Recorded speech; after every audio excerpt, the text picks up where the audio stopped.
मेरे प्यारे दोस्तों, आओ चले एक और नई दिलचस्प भरी सपनों की दुनिया में। आप लोगों को लगेगा आप भी उस दुनिया की सैर कर रहे हैं। अभी आप कहानी पे डूब जाएं उससे पहले चैनल को सब्सक्राइब कर दे। अगर आपको कहानी पसंद आए तो वीडियो को लाइक करें और प्यारा सा कमेंट करना न भूलें। धन्यवाद। नॉवल का नाम वेपन मास्टर है। अध्याय 251 से 260। जब सुबह की रोशनी ड्रैगन स्प्रिंग टाउन पर चमक रही थी तो 1000 से अधिक शूरवीरों की एक टीम 2 गाड़ियों की सुरक्षा कर रही थी। पश्चिम की ओर बढ़ते हुए वे शहर के फाटक से बाहर निकले और अचानक गति बढ़ा दी। ड्रैगन स्प्रिंग टाउन में अनगिनत मार्शल योद्धाओं ने प्रस्थान करने वाले समूह को देखा और अलग अलग विचार रखे। शहर के पश्चिमी भाग से कई सौ मीटर ऊपर एक पहाड़ी पर कुछ सुंदर आकृतियां देखी जा सकती थीं। उनके सामने लाल पोशाक पहने एक युवती खड़ी थी। लाल कपड़े पहने महिला ने अपनी दोनों बाहें छाती पर रखी हुई थी और लाल रंग का कोड़ा उसकी कलाई के चारों ओर सांप की तरह लिपटा हुआ था। अगर तांग हुआन यहाँ होता तो वह निश्चित रूप से पहचान पाता कि वह म्यूयान थी। उस समय सड़क के अंत में धीरे धीरे गायब हो रहे समूह को देखकर म्यूयान की भौहें तन गईं। उसकी आंखों में छिपी निराशा थी। एक काली छाया तेजी से पहाड़ की तलहटी से आ रही थी। थोड़ी देर बाद जब वे पहाड़ की चोटी पर पहुंचे तो वहां एक काले कपड़े पहने युवती खड़ी थी। वह जल्दी से म्यूयान के पास गई और धीमी आवाज में बोली, मिस, कोई आ रहा है। कौन है भाई? म्यूयान का चेहरा थोड़ा बदल गया, उसकी भौहें और भी सिकुड़ गईं। युवा मास्टर फेन जी, काले वस्त्र पहने युवती ने कहा। ये वास्तव में ये कुत्ता है। म्यूयान के मुंह का कोना थोड़ा ऊपर उठा और उसने व्यंग्यात्मक लहजे में कहा, क्या वह रसातल शहर में नहीं है? आप इतनी जल्दी ड्रैगन स्प्रिंग टाउन में क्यों आ गए? 1 महीने पहले वह पहले से ही टू रियल्स प्लेन्स की टीम में था। उन्हें ये खबर थोड़ी देर से मिली, इसीलिए वे आज सुबह ही यहाँ पहुंचे। काले कपड़े वाली लड़की ने चिंतित होकर कहा। फेंजी मिस से बेहद असंतुष्ट हैं। उन्होंने कहा कि इस तरह की महत्वपूर्ण खबर केवल सबसे साधारण तरीके से ही बताई जाएगी, जिसके कारण उन्हें इसके बारे में कुछ दिनों बाद ही पता चलेगा। बाद में वह निश्चित रूप से युवा मिस के लिए चीजें मुश्किल बना देंगे। हमें उससे निपटने का कोई रास्ता सोचना होगा। चिंता मत करो, ये कुत्ता मेरा कुछ नहीं बिगाड़ सकता। म्यूयान का सुंदर चेहरा जम गया। अगर यह अतीत में होता तो मैं अभी भी चिंतित हो सकता था, लेकिन आधे महीने पहले मैंने पहले ही एक स्पिरिट पिल को संघनित कर लिया था और स्टेज 7 मार्शल मास्टर के रूप में पदोन्नत किया गया था। मैं इस कुत्ते से क्यों डरूंगा? क्या युवा मिस पहले से ही एक स्टेज 7 मार्शल मास्टर है? केवल काले कपड़े वाली लड़की ही उत्साहित नहीं थी, बल्कि अन्य युवा लड़कियां भी उत्साहित थीं। जाना, वापस जाओ। म्यूयान ने अपना सिर हिलाया, फिर उसने अपना हाथ हिलाया और पहाड़ से नीचे की ओर भागी। ड्रैगन स्प्रिंग टाउन के अंदर स्पिरिट फेदर जेम्स टो। एक बार वे चले गए तो मुझे आश्चर्य है कि कितने लोग गुप्त रूप से उन पर जासूसी करेंगे। शुई जू ने पुराने जमाने के कमरे में धीरे से आह भरी। अकेले वापस जाने की अपेक्षा इतनी बड़ी धूमधाम के साथ वापस जाना बेहतर है। उसके सामने बैठा अधेड़ उम्र का आदमी हंसने से खुद को रोक नहीं पाया। हालांकि अकेले रहना बहुत गुप्त बात है, लेकिन एक बार जब आप पर नजर पड़ गई तो कोई नहीं जान पाएगा कि आप मारे गए हैं या नहीं। अब भले ही हर कोई जानता हो कि तांग हुआन उस समूह में है, फिर भी कितने लोग इतने सारे लोगों के संरक्षण में हमला करने की हिम्मत करेंगे? यह सच है। शुई जू हंसा। तांग जियोनक द्वारा साथ लाई गई 1000 जनरल बटालियन अभी भी 1000 जनरल बटालियन ही थी। हालांकि 1000 जनरलों की बटालियन के लगभग सभी सैनिकों को महान तांग साम्राज्य सेना के विशेषज्ञों द्वारा प्रतिस्थापित कर दिया गया था जो यहाँ पहुंचे थे। वर्तमान 1000 जनरल शिविर में सबसे कमजोर संभवतः स्टेज 6 मार्शल मास्टर था। ऐसे शक्तिशाली रक्षक के साथ जब तक कि मार्शल संत स्वयं कोई कदम नहीं उठाते, यहां तक कि 8वें चरण का मार्शल लॉर्ड भी बच नहीं पाएगा। हा, कौन? अधेड़ उम्र का आदमी मुस्कुराया, लेकिन अगले ही पल उसके चेहरे के हाव भाव बदल गए और वह और शुई जू एक साथ अपनी बाईं ओर देखने लगे। इस समय उन दोनों को एहसास हुआ कि सफेद लबादा पहने एक छोटा, दुबला, झुर्रियों वाला बूढ़ा आदमी दीवार के कोने पर दिखाई दिया था। दोनों ने एक दूसरे की ओर देखा। उनकी आंखें आश्चर्य से चमक रही थीं। वे सभी स्टेज 7 के मार्शल मास्टर थे, लेकिन वे नहीं जानते थे कि सफेद वस्त्र पहने बूढ़ा आदमी इस कमरे में कैसे आया था। क्या ये बिन बुलाया मेहमान 8वीं सीढ़ी का मार्शल लॉर्ड था, या चरण 9 मार्शल संत? ये बूढ़ा म्यू किंग है, सफेद वस्त्र पहने बूढ़े आदमी ने शांति से कहा। Mu king. शुई जू चौंका, लेकिन तुरंत ही उसे कुछ याद आया और वह उछलकर खड़ा हो गया।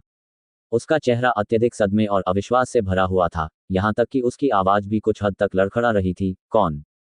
म्यू, महान एल्डर म्यू, तुम कैसे? तुम यहाँ क्यों हो? जब दूसरे अधेड़ व्यक्ति ने यह सुना तो वह भी मानो स्वप्न से जाग गया और उछलकर खड़ा हो गया। जब उसने सफेद वस्त्र पहने बूढ़े व्यक्ति को देखा तो उसकी आंखें भी आश्चर्य से भर गईं। ये बूढ़ा आदमी आपसे कुछ पूछने आया है। म्यू किंग ने धीरे से कहा। जी श्रीमान। शुईजू ने एक गहरी सांस ली और अंततः अपनी भावनाओं को थोड़ा शांत किया। उसने आदरपूर्वक म्यू किंग की ओर झुककर प्रणाम किया और पलक झपकते ही उस अधेड़ व्यक्ति की ओर देखते हुए गंभीरता से कहा, भाई फुजियांग, मुझे आपको बाहर की स्थिति देखने के लिए परेशान करना होगा। किसी को भी इस जगह के पास आने की इजाजत नहीं है। समझा। फुजियांग नामक मध्यम आयु वर्ग के व्यक्ति ने अपना सिर हिलाया और म्यू किंग को सम्मानपूर्वक झुकने के बाद वह जल्दी से कमरे से बाहर चला गया। महाराज, आप क्या जानना चाहते हैं? कृपया पूछें। यह अधीनस्थ निश्चित रूप से बिना किसी संकोच के बोलेगा। शुईजू ने आदरपूर्वक कहा। ये बूढ़ा आदमी पिछले 1 साल में तलवार शिल्प घाटी में जो कुछ भी हुआ है वह सब जानना चाहता है। लगभग 1 साल। ये केवल कुछ महीने पहले की बात है जब दानव कबीले की सेना पीछे हट गई थी और फिर प्रतिशोधी आत्माएं और रक्त आत्माएं जो सभी जगह बिखरी हुई थीं, अचानक ड्रैगन स्प्रिंग गांव और तलवार शिल्प घाटी में एकत्र हुई। पहले तो किसी को इसका कारण पता नहीं चला, लेकिन हाल ही में उन्हें पता चला कि उन पर नियंत्रण किया जा रहा है। इस अधीनस्थ की जानकारी के अनुसार यह अत्यधिक संभावना है कि उन्हें नियंत्रित करने वाला दानव कबीले के 8 महान दानव राजाओं में से एक, तलवार आत्मा राजा, है। शालोंग साम्राज्य के 10,000 जनरलों डुगु यान ने लगभग 2 महीने पहले तलवार शिल्प घाटी में आक्रमण किया था और उनके साथ एक बहुत बड़ा युद्ध लड़ा था। हालांकि बहुत कम लोग इसके बारे में जानते हैं। कोट। और डुगु यान से पहले हाल ही में टूल्स मेथड जीनियस तांग हुआन की भी उपस्थिति है, जो गलती से मैजी स्वॉर्ड वैली में प्रवेश कर गया था। शुईजू ने धीरे धीरे उसे बताया कि इस दौरान क्या हुआ था। हालांकि म्यू किंग मिट्टी से बनी लकड़ी की मूर्ति की तरह थी और उसकी अभिव्यक्ति में जरा भी बदलाव नहीं आया। जब उसने तांग हुआन द्वारा 108 तलवार मुहर और निर्वाण पवित्र अग्नि प्राप्त करने के बारे में सुना, तभी उसकी लंबी भौहें कुछ बार फड़कीं। वह तांग हुआन इस महीने कहीं छिपा हुआ है। यहां तक कि शालोंग साम्राज्य के अतिथि बुजुर्ग लिन सेन भी उसका पता नहीं लगा सके। कल शाम को ही वह भागकर बाहर निकल गया और दिव्य हथियार मंडप के विशेषज्ञों और सैनिकों के संरक्षण में ड्रैगन स्प्रिंग टाउन को छोड़कर ग्लोरी महाद्वीप पर वापस लौट आया। कोट। ऐसी प्रतिभा वास्तव में उस समय के पहाड़ों और नदियों से भी अधिक उत्कृष्ट है। ऐसा लगता है कि मानव वंश वास्तव में एक प्रतिभाशाली प्राणी है जिसे 1000 वर्षों में भी देख पाना मुश्किल है। म्यू किंग ने हल्के से सिर हिलाया और तुरंत बाद एक मुरझाया हुआ ताड़ का पेड़ उसके पास से गुजरा। पलक झपकते ही अचानक एक पतली सी आकृति पहले खाली पड़ी जमीन पर प्रकट हुई। वह हरे कपड़े पहने एक बूढ़ा आदमी था, जिसका सिर और चेहरा धूल से ढका हुआ था। वह जमीन पर निश्चल पड़ा था, मानो वह गहरी नींद में सो गया हो। वह वही है। शुईजू हैरान रह गया। ऐसा कहा गया था कि लिनसेन पहले से ही 8वें चरण का मार्शल लॉर्ड था, लेकिन वास्तव में वह बहुत आसानी से पकड़ा गया था। क्रिसेंट सिटी, विशेषकर हाल के दिनों में, अत्यधिक जीवंत हो गई थी। पढ़ने के लिए और भी सुंदर उपन्यास। Single quote comma. अब तक क्रिसेंट सिटी में एकत्रित मार्शल योद्धाओं की संख्या कम से कम दोगुनी हो गई थी और परिणामस्वरूप समुद्र के किनारे स्थित छोटा शहर खचाखच भरा और भीड़भाड़ वाला हो गया था। ये सब इसलिए हुआ क्योंकि जिस टीम को इतना ध्यान मिला था वह आने वाली थी। हालांकि जैसे जैसे समूह क्रिसेंट सिटी के करीब पहुंचता गया, शहर का माहौल उतना ही अजीब होता गया। क्रिसेंट सिटी की उत्तरी सीमा पर स्थित 3 मंजिला सराय की तीसरी मंजिल के एक कमरे में दरवाजे और खिड़कियां कसकर बंद थीं। रोशनी मंद थी और एक व्यक्ति चुपचाप जमीन पर पैर फैलाए बैठा था। पढ़ने के लिए और भी सुंदर उपन्यास। Single quote comma. वह काले कपड़े पहने एक आदमी था, जिसकी उम्र लगभग 30 वर्ष थी। वह लंबा नहीं था, उसका चेहरा साधारण था और उसके पैरों में एक लंबा धनुष था। धनुष का शरीर और धनुष की डोरी दोनों काले थे, मानो वे उसके साथ मिल गए हों। उसकी पीठ पर बाणों का एक तरकश बंधा हुआ था और तरकश में 3 लंबे काले तीर थे। चरमराहट। दरवाजा धीरे से खोला गया और बैंगनी वस्त्र पहने एक अधेड़ उम्र का आदमी अंदर आया। उनका अभिवादन किए बिना ही वह सीधे काले कपड़े वाले आदमी के सामने बैठ गया और अपना काम करते हुए पूछा, वे क्रिसेंट सिटी में प्रवेश करने से केवल 5 किलोमीटर दूर हैं। लिंग, क्या तुम पर्याप्त रूप से तैयार हो? तैयार। यूलिंग नामक काले कपड़े पहने व्यक्ति ने धीरे से अपनी आंखें खोली और उदासीन भाव से कहा, एक मार्शल मास्टर, तैयारी की कोई आवश्यकता नहीं है। इस बार आपका लक्ष्य कोई साधारण मार्शल मास्टर नहीं है। ये सुनकर बैंगनी वस्त्र पहने मध्यम आयु वर्ग के व्यक्ति ने हंसते हुए कहा, मैजी स्वॉर्ड वैली से 108 तलवार मुहर प्राप्त करने के अलावा 5 महान आध्यात्मिक अग्नि में से एक, निर्वाण पवित्र अग्नि, के साथ सफलतापूर्वक विलय करना। ये एकमात्र मार्शल मास्टर है जो इतना अनोखा है, और ऐसा पहले कभी नहीं हुआ है और न ही इसे फिर कभी होना चाहिए। कोट। चाहे वह कितना भी अनोखा क्यों न हो, वह फिर भी एक मार्शल मास्टर है। काले वस्त्र पहने व्यक्ति का भाव शांत रहा। यह सच है, आपने 16 बार लड़ाई लड़ी है और आप एक बार भी असफल नहीं हुए हैं। 8वें चरण के 4 मार्शल लॉर्ड्स और 12 7वें चरण के मार्शल मास्टर्स की युद्ध उपलब्धियों के साथ वास्तव में एक साधारण मार्शल मास्टर की परवाह करने की कोई आवश्यकता नहीं है। बैंगनी वस्त्र पहने मध्यम आयु वर्ग के व्यक्ति ने सिर हिलाया और मुस्कुराया। हालांकि एक बार यह मिशन सफल हो गया तो हमारे एकांत रात्रि दिव्य महल के लिए जीने के दिन शायद बहुत अच्छे नहीं होंगे।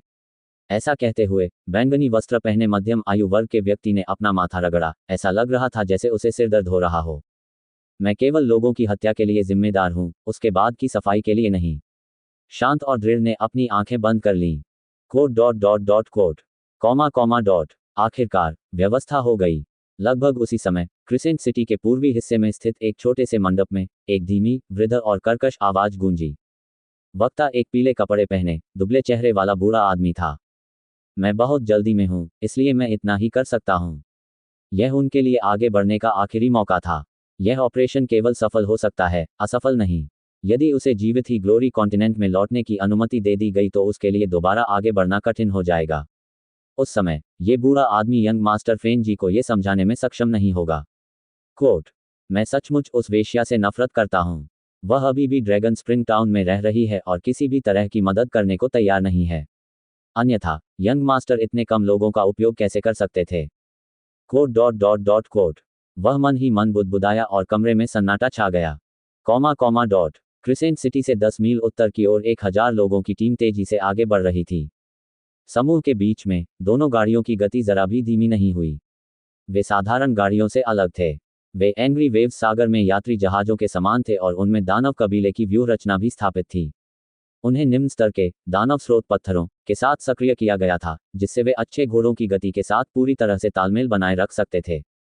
दूसरे डिब्बे के अंदर तांग हुआन ने हल्की सी आह भरी और उसके माथे पर खुशी की एक झलक दिखाई दी।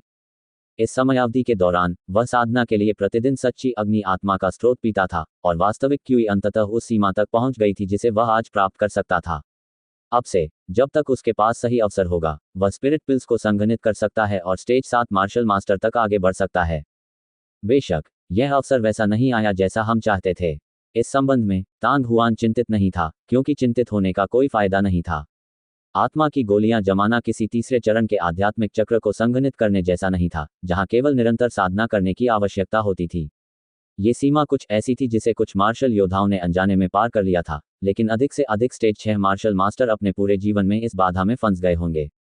स्टेज 6 मार्शल मास्टर से स्टेज 7 मार्शल मास्टर तक यह न केवल ताकत में वृद्धि थी, बल्कि यह व्यक्ति की मानसिक स्थिति में भी उत्थान था। इस प्रकार इस सफलता की प्रक्रिया ने ज्ञानोदय शब्द पर और भी अधिक जोर दिया। पलक झपकते ही तांग हुआन उस तरफ देखने के लिए मुड़ा जहां फ्लेमिंग फीनिक्स किंग था। ये छोटी लड़की अभी भी गहरे नीले रंग की गेंद को गले लगा रही थी और आध्यात्मिक अग्नि की शक्ति को अवशोषित कर रही थी। 20 दिनों के बाद उसकी शक्ति काफी हद तक ठीक हो गई थी और वह लगभग दूसरे चरण की मार्शल शिष्या के स्तर तक पहुंच गई थी। हालांकि जियाओ बुदियन अभी भी गहरी नींद में था और उसके जागने का जरा भी संकेत नहीं था। अगर मैं वापस सोने जाऊं तो लगभग 2 महीने हो जाएंगे। अपने दिल में एक आह भरते हुए तांग हुआन का ध्यान स्वतः ही अपने दानतयान की ओर चला गया। वह सफेद मन का अभी भी चुपचाप नौयांग दिव्य भट्टी के अंदर बैठा था। पिछले कुछ दिनों में तांग हुआन ने कई बार गहन यीन आत्मा दानव मोती के साथ इसकी जांच करने की कोशिश की थी, लेकिन यह अभी भी कोई कदम नहीं उठा रहा था। अब उसने कोई असामान्य हरकत नहीं की, लेकिन तांग हुआन वास्तव में उन गहन आत्मा दानव मोतियों को भी जला नहीं सका। तांग हुआन ने एक से अधिक बार सोचा था कि क्या इस गोले में कोई ऐसा प्राणी है जिसे खाना पसंद है। वह हमेशा सोता रहता था, लेकिन नौयांग दिव्य भट्टी द्वारा उसके शरीर में खींचे जाने के बाद वह जाग गया और बिना रुके ऊर्जा ग्रहण करने लगा। खाने के बाद उन्हें स्वाभाविक रूप से उसे पचाना पड़ता था। शक्ति को पचाने के बाद उसने एक बार फिर से भक्षण करना शुरू कर दिया और अब वह ब्लैक यीन आत्मा भूत दानव मोती की शक्ति को अनदेखा कर रहा था। ऐसा संभवतः इसलिए हुआ क्योंकि पिछली बार उसने पूरी शक्ति अवशोषित नहीं की थी, इसलिए शायद अगले 10 दिनों के बाद वह फिर से कार्रवाई करेगा। हाँ, हम लगभग क्रिसेंट सिटी पहुंच चुके हैं। सभी लोग अपनी सतर्कता में ढील न बरतें। जब तुम लोग फ्यूरियस वेव्स सिटी पहुंचोगे तभी तुम सब आराम कर पाओगे। जी श्रीमान, तांग जियोन के जवाब में 1000 लोगों ने एक स्वर में चिल्लाया। तांग हुआन थोड़ा मुस्कुराया। यहाँ सड़क पर हालांकि टीम को किसी भी मजबूत बाधाओं का सामना नहीं करना पड़ा, उन्होंने 10 से अधिक बार एक साथ हमला किया था।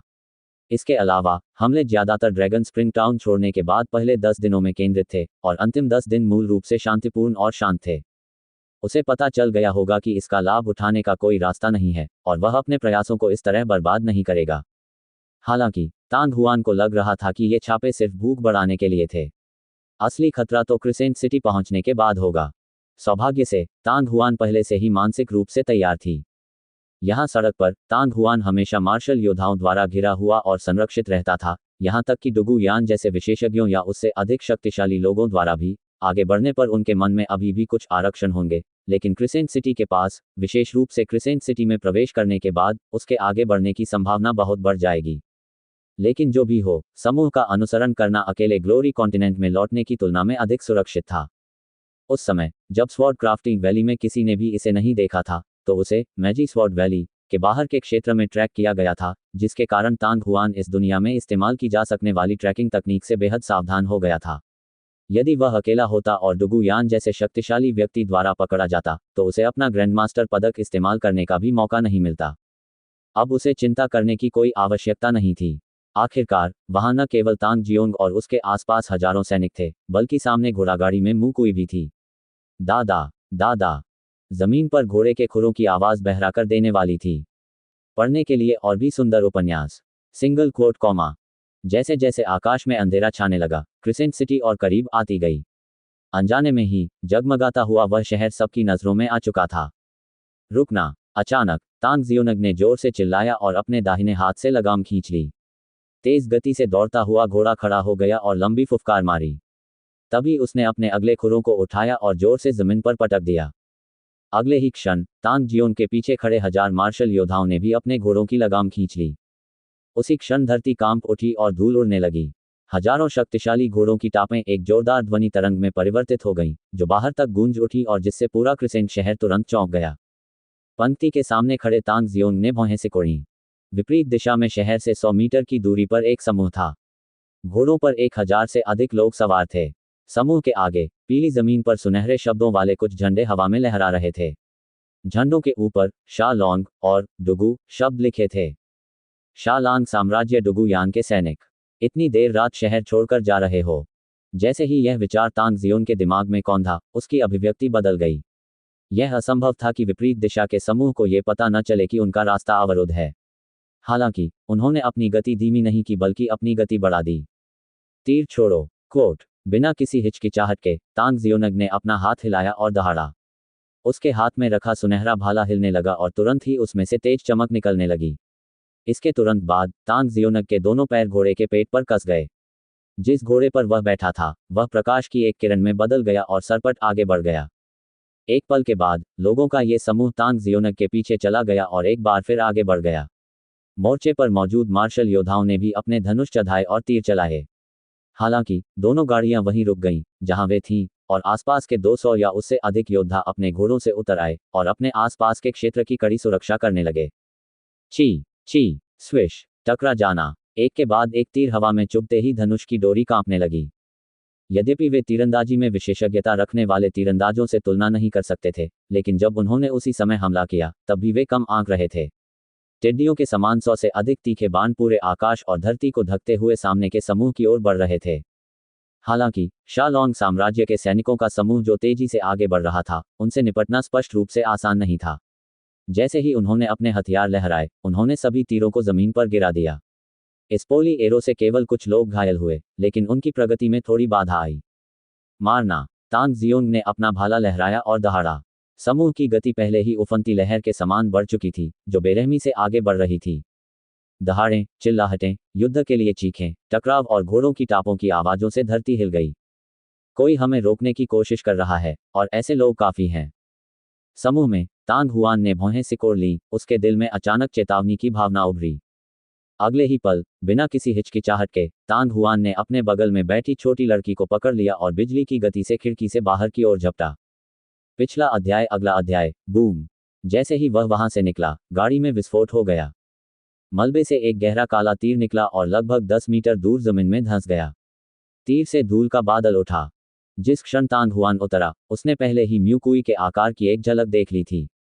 उसकी गाड़ी भी विस्फोटित हो गई थी। उसी क्षण 2 तीखे तीर क्रमशः दोनों गाड़ियों की ओर चले। हालांकि गाड़ी में विस्फोट होने से ठीक पहले वह गाड़ी का पिछला दरवाजा खोलकर बाहर निकल चुका था। उसके हाथ में पकड़ी लंबी तलवार से एक और काले तीर की ओर चमकदार लाल रोशनी निकली। दुर्भाग्यवश वह अभी भी थोड़ा धीमा था।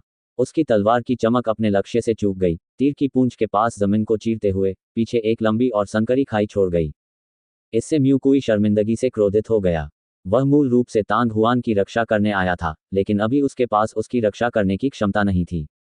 यदि तांग हुआन की त्वरित प्रतिक्रिया न होती और तीर उसे न लगता तो वह गंभीर रूप से घायल हो जाता। हालांकि भले ही वह शर्मिंदा और क्रोधित था, म्यू कुई की प्रतिक्रिया बिल्कुल भी धीमी नहीं थी। फुट जैसे ही उसके पैर जमीन पर पड़े, म्यू कुई एक बार फिर उछला और तुरंत तांग हुआन के सामने उतरा और उसने छोटी लड़की को अपने पीछे बाहों में पकड़ लिया। उसके हाथ में मौजूद लंबी तलवार ने आग जैसी लाल तलवार की किरणों की लहरें छोड़ी, जिससे कुछ मीटर के दायरे में पूरा क्षेत्र ढक गया ताकि कोई और तीर न चला सके। कसी पकड़। लेकिन इस समय तांग हुआन ने वास्तव में एक धीमी चीख मारी और छोटी लड़की को अपने पीछे फेंक दिया। जिस क्षण उसने उसकी गर्दन को गले लगाया, उसके हाथों में मौजूद ड्रैगन और फीनिक्स भाले एक जंगली और अद्वितीय गर्मी के साथ आगे की ओर चुभने लगे। लगभग उसी समय दीवार की ओर से एक और काला तीर आया। डिंग! क्षण भर में ही ड्रैगन और फीनिक्स भाले की नोक तीर से हिंसक रूप से टकराई। कान फाड़ देने वाली ध्वनि के बीच तांग हुआन ने तुरंत भाले की नोक से एक अत्यंत भयानक शक्ति बहती हुई महसूस की। उसके सीने में रक्त और क्यूई का उबाल आ गया और वह अनियंत्रित होकर 4 कदम पीछे हट गया, जबकि तीर जमीन पर गिर गया। तपती धूप में बर्फ और हिम की तरह यह तुरंत पिघल गया और बिना किसी निशान के गायब हो गया। यह किस प्रकार का तीर है? तांग हुआन की पुतलियां सिकुड़ गईं, उसका दिल ठंडा हो गया। पीछे से हमला करने वाला तीरंदाज सामने वाले से कहीं अधिक शक्तिशाली था और उसका तीर और भी अजीब था। जमीन पर गिरते ही पिघल जाने की बात तो दूर रही, जब तीर शून्य में घुसा तो उसने कोई आवाज भी नहीं की। ये बिल्कुल अतार्किक था। ऐसी विचित्र तीरंदाजी कौशल से बचना असंभव था। ऐसे प्रतिद्वंद्वी का सामना करते समय स्टेज 6 मार्शल मास्टर की तो बात ही छोड़िए, 8वें चरण का मार्शल लॉर्ड भी अत्यधिक खतरे में पड़ जाएगा। यदि तांग हुआन पहले की तरह सतर्क नहीं होता तो शायद उसे पहले ही तीर लग चुका होता। भूत बान! खतरे की चीखें गूंज उठी और म्यू कुई, जिसने अभी अभी सड़क के बाईं ओर से 2 तीर छोड़े थे, का चेहरा बदल गया। तांग हुआन, वह एकांत रात्रि दिव्य महल का हत्यारा है। आप यहाँ आए और वह इसे ओल्ड के लिए छोड़ गया। कोट ध्यान से। म्यू कुई की योजना बहुत सरल थी। वह तांग हुआन के साथ पदों का आदान प्रदान करना चाहता था, इसलिए वह हत्यारे का ख्याल रखेगा जो एकांत रात्रि दिव्य महल था और बाएं तीरंदाज को तांग हुआन को दे देगा। हालांकि इससे पहले कि वह बोलना समाप्त कर पाता, तांग हुआन पहले ही जोर से चिल्ला उठा और उसके बाईं ओर से एक और तेज तीर निकल गया। ये वही क्षण था जब तांग हुआन के हाथ में मौजूद ड्रैगन और फीनिक्स लांस एक बार फिर आगे की ओर बढ़ा। एक पल के बाद प्रकाश की एक काली धारा तांग हुआन की दृष्टि की रेखा में प्रवेश कर गई और वह चीज जिसे म्यू कुई ने स्पेक्टर एरो कहा था, एक बार फिर चुपचाप प्रकट हुई। डिंग! भाला और तीर टकराए, उनके चारों ओर लड़ाई की तीव्र आवाजें अभी भी बेहद कान भेदने वाली थीं। अगले ही पल तांग हुआन को पीछे धकेल दिया गया। लेकिन इससे पहले कि वह अपने पैरों को स्थिर कर पाता, तांग हुआन का चेहरा काला पड़ गया और वह भयंकर रूप से उसके दाहिनी ओर झपटा। हवा में रहते हुए तांग हुआन को कुछ सूझा, उसकी कमर मुड़ गई और उसका शरीर अचानक घूम गया। ठीक इसी समय एक काली किरण उल्का की तरह निकली और सीधे तांग हुआन के बाएं कंधे पर लगी। उफ!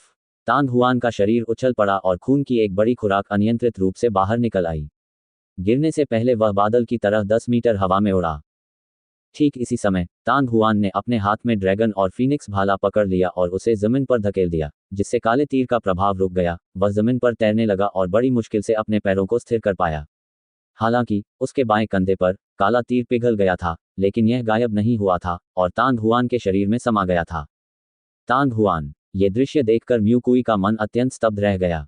एकांत रात्रि दिव्य महल के स्पेक्टर एरो को एक अजीब तरह की शक्ति से तैयार किया गया था और यहाँ तक कि अंदर तियान कबीले की जादुई व्यूह रचना भी थी। इस कारण जो तीर निकले वे भूतों जैसे थे, लगभग अदृश्य। तीर बिना किसी ध्वनि के निकल गया और यह अभी भी गौण था। सबसे खतरनाक बात यह थी कि एक बार ये स्पेक्टर एरो छोड़े जाने के बाद वे तुरंत पिघल जाते थे, चाहे वे जमीन पर गिरें या शरीर को भेद दें। एक बार जब यह शरीर में प्रवेश कर जाता है तो ये वास्तविक क्यूई को नष्ट कर देता है, जिससे ये हिंसक और अत्याचारी बन जाता है। अधिकतम 10 सांसों के समय में जिस व्यक्ति को तीर लगेगा वह अपनी ही वास्तविक क्यूई द्वारा निगल लिया जाएगा और मारा जाएगा। यदि स्टेज 7 का मार्शल मास्टर इस अवसर को समझ सके तो इस स्पेक्टर एरो का उपयोग करके वह 8वें चरण के मार्शल लॉर्ड को भी मार सकता है। वास्तव में मामला यही था। एकांत रात्रि दिव्य महल के प्रकट होने के बाद से कई सौ वर्षों में 8वें चरण के अनगिनत मार्शल लॉर्ड्स स्पेक्टर एरो के तहत मारे गए थे। उनमें स्टेज 9 मार्शल संत भी शामिल थे। अभी तांग हुआन को वास्तव में तीसरे स्पेक्टर एरो से मारा गया था, वह अभी भी जीवित कैसे हो सकता है? बड़ी मुश्किल से मानव कुल में ऐसी दुर्लभ प्रतिभा प्रकट हुई थी, क्या पतन होने वाला था? जैसा कि अपेक्षित था, जिस क्षण यह विचार म्यूकुई के मन में कौंधा, उसने तांग हुआन को जमीन पर बैठे देखा और एक पल में वह चौंक गया और क्रोधित हो गया। उसका शरीर हिला और वह पहले से ही तांग हुआन के पास पहुंच गया था, लेकिन इससे पहले कि वह तांग हुआन की स्थिति का ध्यानपूर्वक निरीक्षण कर पाता, एक और तेज तीर उसकी बाईं ओर से निकल गया। भूत बाण। सड़क के बाईं ओर 100 मीटर दूर एक बड़े पेड़ पर एक अधेड़ उम्र का आदमी जिसने तीर मारा था, संदेह में बुदबुदाया, लेकिन फिर उसे कुछ याद आया और वह चौंक कर बोला, एकांत रात्रि दिव्य महल के भूत बाण। वहां पर जो तीरंदाज है, क्या वह वास्तव में एकांत रात्रि दिव्य महल का हत्यारा है? कोट। उस बच्चे को भूतिया जादुई तीर लगा है। ऐसा लग रहा है कि वह निश्चित रूप से मर जाएगा। मध्यम आयु वर्ग के व्यक्ति ने तुरंत अपने होश संभाल लिए और अपनी भौहों के बीच एक अदम्य खुशी प्रकट की। हम यहाँ लंबे समय तक नहीं रह सकते, एक बार वह बदमाश मर गया तो म्यूकुई निश्चित रूप से हमें मारने आएगा। जब वह ये बड़बड़ा रहा था, तब अधेड़ उम्र के व्यक्ति ने अपना लंबा धनुष अपनी पीठ पर लटका लिया और पेड़ से नीचे कूद गया। छी! लेकिन जैसे ही वह जमीन पर उतरने वाला था, अचानक हरे रंग का लबादा पहने एक दुबला पतला बूढ़ा आदमी उसकी नजर में आया। कुछ ही देर बाद उसने एक अत्यंत धीमी सीटी जैसी आवाज सुनी तथा बूढ़े व्यक्ति के हाथ से एक सफेद रोशनी निकली। मध्यम आयु वर्ग के व्यक्ति को बहुत सदमा लगा। हरे वस्त्र पहने बूढ़े आदमी की टाइमिंग सचमुच बहुत अच्छी थी। चूंकि वह उस समय हवा में था, इसलिए उसके पास बचने का कोई रास्ता नहीं था। क्लैंग। एक जोरदार गर्जना के साथ अधेड़ व्यक्ति की कमर पर लगी ब्लेड निकाली गई और सफेद रोशनी की ओर वार किया गया। वास्तविक क्यूई की सहायता से ब्लेड अत्यंत सघन काली रोशनी के साथ फट गया। पलक झपकते ही काले और सफेद प्रकाश की दो धारियां एक दूसरे को पार कर गईं। मध्यम आयु वर्ग के व्यक्ति को सीने में दर्द महसूस हुआ। उसके बाद उसके हृदय में एक भयानक शक्ति का विस्फोट हुआ, जिससे उसकी चेतना तेजी से लुप्त हो गई। एक धीमी और ठंडी आवाज उसके कानों में घुसती हुई प्रतीत हुई, ये बूढ़ा आदमी नहीं जानता कि वह बच्चा मरा है या नहीं, लेकिन तुम जल्द ही मरने वाले हो। क्रिसेंट सिटी की उत्तरी सीमा पर एक सराय की तीसरी मंजिल के कमरे में एक काले कपड़े पहने साधारण चेहरे वाला आदमी खिड़की से बाहर आया और उसने अपना लंबा धनुष और बाणों का तरकश बाहर फेंक दिया। उसने पीले रंग का लबादा पहना, जो उसने बहुत पहले से तैयार कर रखा था, दरवाजा खोला और एक झटके में बाहर निकल गया। शुरू से लेकर अंत तक उनका हाव भाव अत्यंत शांत था, मानो उन्होंने अभी अभी कोई मामूली सी बात की हो। छोटे कमीने, तुम कहाँ जाना चाहते हो? लेकिन कुछ ही देर बाद वह आदमी अंधेरे कमरे में वापस आ गया। उसे एक बड़े हाथ से आगे धकेला गया। इस समय वह एक साधारण व्यक्ति की तरह लग रहा था। उसके अंग लगातार संघर्ष कर रहे थे, लेकिन पंजा बिल्कुल भी नहीं हिला। कुछ देर बाद उस ताड़ के पेड़ का मालिक भी कमरे में आया। वह एक मोटा बूढ़ा आदमी था। आप कौन हैं? आदमी कठिनाई से बोल पाया। उसका चेहरा लाल हो गया था और उसकी आंखों में शांति नहीं थी। इसके बजाय इसकी जगह एक अप्रतिम आघात और अविश्वास ने ले ली। मैं कौन हूं यह महत्वपूर्ण नहीं है। महत्वपूर्ण बात यह है कि आप गलत जगह आए हैं, मोटे बूढ़े आदमी ने मुस्कुराते हुए कहा। दरार। आदमी का सिर एक ओर झुक गया और उसके शरीर ने संघर्ष करना बंद कर दिया। उसने अपना हाथ छोड़ दिया और उस आदमी का शरीर एक मरे हुए कुत्ते की तरह निश्चल होकर फर्श पर गिर पड़ा और उसमें से कोई आवाज नहीं आ रही थी। हालांकि उसकी गर्दन पहले ही धंस चुकी थी, मानो उसे बारीक चूर्ण में बदल दिया गया हो। मोटा बूढ़ा आदमी ताली बजाता हुआ खिड़की की ओर चला गया। वह शहर की निचली दीवारों के ऊपर से देख सकता था और बाहर हो रही किसी भी गतिविधि को देख सकता था। निर्वाण पवित्र अग्नि के साथ भूत जादुई तीर बेकार है। यह म्यूकुई वास्तव में लंबे समय तक जीवित रहती है, लेकिन इसके तुरंत बाद उसने परेशान होकर अपना पेट कुछ बार खुजलाया। हालांकि यहाँ केवल ये छोटे झींगे ही नहीं हैं, बल्कि 2 बड़ी मछलियां भी हैं। बेटा, तुम सचमुच जानते हो कि मेरे लिए काम कैसे ढूंढना है। इसे भूल जाओ, चलो पहले उन्हें डरा दें। जैसे ही उसने बोलना समाप्त किया, अचानक उसकी दाहिनी हथेली में एक चमकता हुआ अग्निलाल लंबा भाला प्रकट हुआ। ये एक चमकदार इंद्रधनुष की तरह लग रहा था, बिल्कुल साफ और रंगों से भरपूर, मानो इसे खूबसूरत जैद से तराश कर बनाया गया हो और पूरे कमरे को रोशन कर रहा था। बज़। तुरंत ही एक असामान्य रूप से तीव्र कंपन ध्वनि गूंजी तथा भाले से एक चमकदार लाल प्रकाश फूट पड़ा। क्यूई का एक अत्यंत भयानक उतार चढ़ाव एक लहर की तरह सभी दिशाओं में फैल गया और यहाँ तक कि हवा भी इसका सामना करने में असमर्थ लग रही थी, जिसके कारण तेजी से लहरें उत्पन्न हुई जिन्हें नंगी आंखों से देखा जा सकता था। लगभग उसी समय एक अत्यंत भयानक भाले का आकार संघनित होकर आकाश में उछला। एक अतुलनीय रूप से शक्तिशाली दबाव उन्मत्त तरीके से बह निकला। पलक झपकते ही दबाव ने 1000 मीटर के क्षेत्र को कवर कर लिया। इस क्षण शोरगुल से भरा क्रिसेंट सिटी और उसके बाहर का क्षेत्र तुरंत मौत के सन्नाटे में डूब गया। चाहे वह शहर के बाहर लड़ने वाले योद्धा हों या शहर के अंदर लड़ने वाले मार्शल योद्धा, वे सभी अचंभित थे, जैसे कि समय और स्थान जम गए हों। इस समय लगभग सभी मार्शल योद्धाओं ने, जिन्होंने इस भयानक दबाव को महसूस किया था, अपने दिलों को भय से कांपते हुए महसूस किया। मार्शल योद्धा जितना अधिक शक्तिशाली होता था, उतना ही अधिक वह इसे महसूस करता था, तथा मार्शल योद्धा जितना अधिक कमजोर होता था, वह इस दबाव के प्रति अधिक सहज महसूस करता था। कितना भयानक भाला इरादा! वहां कौन है? कोट। क्रिसेंट सिटी के बाहर उत्तर पूर्वी जंगल में एक व्यक्ति जो तेजी से आगे बढ़ रहा था, वहीं रुक गया और उत्तर की ओर देखने लगा। ये गहरे लाल रंग का लबादा पहने एक युवती थी। उसके चेहरे की विशेषताएं नाजुक और सुंदर थीं, और उसका शरीर अतुलनीय रूप से आग की तरह गर्म था। हालांकि उसका चेहरा पूरी तरह से खून से रहित था और उसकी त्वचा थोड़ी डरावनी थी। लबादा पहने महिला के हाथ में एक लंबा धनुष था, लेकिन वह धनुष किसी विशालकाय जानवर की पसलियों से बना हुआ लग रहा था। धनुष के शरीर के चारों ओर रक्तरंजित धागे लिपटे हुए प्रतीत हो रहे थे। भले ही यह मानव कबीले का संत श्रेणी का हथियार हो, फिर भी इसके लिए इस तरह के भयानक भाले के इरादे को सक्रिय करना मुश्किल होगा। ये हो सकता है। क्या ये दिव्य शस्त्र है? कोट। लबादा ओढ़े महिला चिल्लाई। ऐसा लग रहा था जैसे उसकी लाल आंखों में एक खूनी रोशनी चमक रही हो, और उसके पीले चेहरे पर एक बेकाबू झटका दिखा। उस व्यक्ति ने अचानक स्पीयर इंटेंट को सक्रिय कर दिया। क्या ये हमें डराने के लिए हो सकता है? हे मेरे जुबान मिंग भूत राजा, 8 महान दानव राजाओं में से एक, कैसे डर सकता है? कोट। जब उसने बोलना समाप्त किया तो लबादा पहने महिला अपनी नाक सिकुड़ने से खुद को रोक नहीं सकी। फिर भी वह आगे नहीं बढ़ी। उसकी आंखों में गहरा भय था। अरे! क्रिसेंट सिटी से कुछ 100 मीटर दूर उत्तरी सड़क पर झुर्रियों वाले चेहरे और छोटे तथा दुबले शरीर वाला एक सफेद वस्त्रधारी बूढ़ा आदमी, जो भूत की तरह तैर रहा था, अचानक रुक गया और आश्चर्य से चिल्लाया। भाले का इरादा राक्षसी है, यह मानव कबीले का होना चाहिए। उसने आंखें मूंद ली और कुछ देर तक देखता रहा, फिर अपने आप से बुदबुदाया, और जो इस भाले के इरादे का उपयोग कर सकता है, वह मानव कबीले का मानव कबीला होना चाहिए, या यहाँ तक कि पीक स्टेज 9 का मार्शल संत भी हो सकता है। वह इस बूढ़े आदमी से किसी भी तरह से कमजोर नहीं हो सकता है। वह तांग हुआन मानव कबीले के मार्शल तरीके और उपकरण विधि में एक दुर्लभ प्रतिभा है। इसमें कोई आश्चर्य की बात नहीं है कि उसे स्टेज 9 मार्शल संत का संरक्षण प्राप्त है।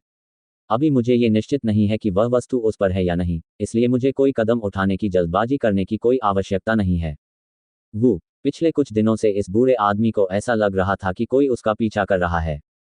क्या ये वह हो सकता है? नहीं, वह व्यक्ति अभी भी वही है।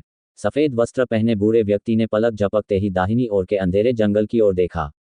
इस समय मुख्य सड़क के दाईं ओर से 200-300 मीटर दूर घने जंगल में एक मोटे काले वेशभूषा वाले बूढ़े आदमी ने भी अपना सिर उठाया और आश्चर्य से अपने सामने क्रिसेंट सिटी को देखा। अन्यथा भले ही वह पीक स्टेज 9 का मार्शल सेंट था, हथियार के आकर्षण को इतनी भयानक सीमा तक सक्रिय करना असंभव होगा। कोट। मुझे आश्चर्य है कि ये कौन है, महान तांग साम्राज्य का तांग मोयांग? या नहीं, भावना से जो संघनित होता है वह भाला है। पिछले कुछ दशकों में एक भी भालानुमा दिव्य आयुध सामने नहीं आया था। दिव्य शस्त्र सूची में 3 लंबे भाले थे। एकमात्र ऐसा भाला जिसे सफलतापूर्वक गढ़ा गया वह था बहता हुआ इंद्रधनुषी भाला। हालांकि बहता इंद्रधनुष भाला एक हथियार है जिसका इस्तेमाल भाला संत ये चोंगशान ने 100 साल पहले किया था। क्या यह हो सकता है कि शहर में स्टेज 9 मार्शल संत जिसने इस तरह के भाला इरादे का इस्तेमाल किया था वह सीनियर ये है? कोट। काली पोशाक वाले बूढ़े आदमी का चेहरा घबराहट से भर गया। भाला संत ये चोंगशान बहुत पहले ही गायब हो गए थे, और ज्यादातर लोगों को लगता था कि वह पहले ही मर चुके हैं। यदि स्टेज 9 का वह मार्शल संत वास्तव में वह था, तो पूरी दुनिया हिल गई होती। हालांकि वह लगातार अटकलें लगा रहा था। ब्लैक कॉस्ट्यूम ओल्ड मैन ने फिर भी चुपके से राहत की सांस ली। बूढ़ा आदमी जो इस समय समूह के पीछे बैठा था, उसका दिल भारी हो गया, और वह थोड़ा भी आराम करने की हिम्मत नहीं कर सका। भले ही उसके सामने भीषण युद्ध चल रहा हो, और भले ही एकांत रात्रि दिव्य महल के हत्यारे घूम रहे हों, फिर भी वह जल्दबाजी में कोई कदम उठाने का साहस नहीं कर सकता था। लेकिन अब उसे ऐसा महसूस हुआ जैसे उसके कंधों से एक भारी बोझ उतर गया हो। भले ही शहर में मौजूद व्यक्ति स्पीयर सेंट हो या न हो, उसका कोई बुरा इरादा नहीं था। अगर नहीं, तो दूसरा पक्ष पहले ही उस पर कदम उठा चुका होता, न कि उसके स्पीयर इंटेंट पर। यह स्पष्ट था कि उस व्यक्ति ने कुछ दुर्भावनापूर्ण विशेषज्ञों को डराने के लिए ऐसा किया था। दिव्य आयुध, दिव्य शस्त्र, कोट। क्रिसेंट सिटी के अंदर एक व्यक्ति जो शहर के किनारे स्थित 3 मंजिला सराय की ओर तेजी से बढ़ रहा था, अचानक रुक गया। ये वास्तव में हथियार शोधन मास्टर था। इस समय उसकी आंखों में ऐसा सदमा था जिसे छिपाना मुश्किल था। तांग हुआन के बारे में खबर जानने के बाद वह अपने आदमियों का नेतृत्व करते हुए स्वर्गीय फोजिंग शहर से निकलकर उनकी मदद करने के लिए क्रिसेंट शहर पहुंचा। वह अच्छी तरह से जानता था कि चाहे वह दानव कबीला हो या तियान कबीला, अगर वे तांग हुआन के खिलाफ कोई कदम उठाना चाहते हैं तो क्रिसेंट सिटी के पास अंतिम मौका होगा। यद्यपि अभी भी कुछ दानव कबीले के सैनिक इधर उधर बिखरे हुए थे, उनमें से अधिकांश महाद्वीप के पूर्वी भाग में केंद्रित थे। पश्चिमी क्षेत्र में पहले से ही पूरी तरह से विनाश हो चुका था, इसलिए ड्रैगन स्प्रिंग टाउन से क्रिसेंट सिटी तक की इस यात्रा में दानव कबीले के सैनिकों की एक बड़ी सेना का दिखाई देना असंभव था। इसके अलावा डेमन कबीले रैंकर्स के बारे में चिंता करने की कोई जरूरत नहीं थी। वे मूलतः 2 क्षेत्र मैदान और मानव संबद्ध बलों का सामना कर रहे थे, इसलिए उनके लिए वहां से निकलना असंभव था।